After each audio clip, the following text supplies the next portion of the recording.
হাত জোর করো, হ্যাঁ নম করো, নম করো, মাথা নম করো, হাত তোলো, কপালে দাও, নম করো, নম করো। হ্যাঁ দাদানের দিকে তাকাও, দাদানের দিকে তাকাও, দাদানের দিকে তাকাও, আবার নম করো, আবার নম করো, সুন্দর করে নম করো। হ্যাঁ হ্যাঁ হ্যাঁ, ব্যাস এবার আমাদের দিকে তাকাও, এদিকে তাকাও দেখি। হ্যাঁ ঠিক আছে ঠিক আছে। দেখতে দেখতে কতগুলো বছর কেটে গেল, কিন্তু এখনও বিশ্বাস হয় না যে আমাদের বাবা আমাদের কাছে নেই। আমরা ছোটোবেলার থেকে কিন্তু বাবাকে বাবু বলেই ডাকি। আমরা তিন ভাই বোনই কিন্তু বাবাকে বাবু বলেই ডাকতাম।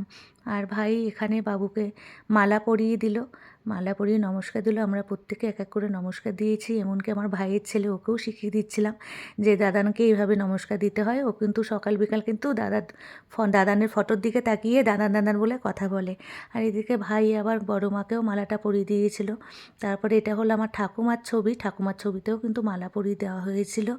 আর আমার বাবুর এখানে বাবু মানে যেগুলো খেতে ভালোবাসতো, আমার বাবু কিন্তু মাছ খেতে ভীষণ ভালোবাসতো। তো বাবুর জন্য আমরা যেটুকু পেরেছি, যতটুকু সামর্থ্য ততটুকুর মধ্যে আমরা বাবুর সামনে এগুলো রান্না করে দিদি আর আমি, আমার ভাইয়ের বউ, আমরা তিনজনে মিলে এখানে সাজিয়ে দিয়েছিলাম।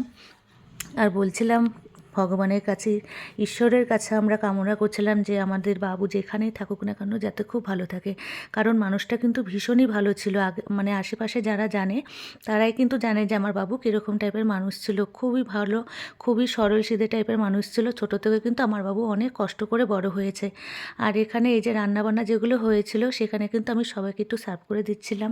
কারণ দিদি, আমি বেশিরভাগটা করিনি, বেশিরভাগটা দিদি আর আমার ভাইয়ের বউ রান্নাটা করেছে, আমি একটুখানি হেল্প করে দিয়েছিলাম। মানে কিছু সবজি টবজি কেটে দিয়েছিলাম। আর এখানে দেখো আমি খেতে দিয়ে দিচ্ছি ওদের সবাইকে এক এক করে। এখানে এক এক করে বলতে সবাই বলতে এখানে আমার ছিল কাকু, সরি, এখানে ছিল আমার কাকু কাকিমা, আর এখানে আমার ভাইয়ের শাশুড়ি মা ছিলেন। তো এই কজনকে নিয়েই মানে এটা ঘরোয়াভাবে প্রত্যেক বছরই আমরা করে থাকি।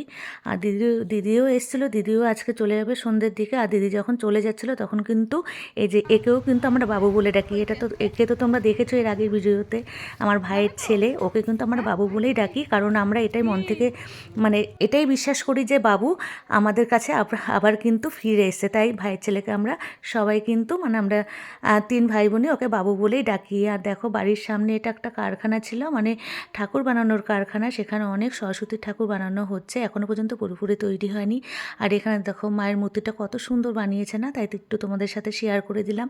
আর সামনে যেহেতু সরস্বতী পুজো, আমাদের বাড়ির সামনেই হবে সরস্বতী পুজোটা, তো সেই ঠাকুরটা এখনও কমপ্লিট হয়নি। তোমাদেরকে পরের ভিডিওতে অবশ্যই আমি দেখাবো।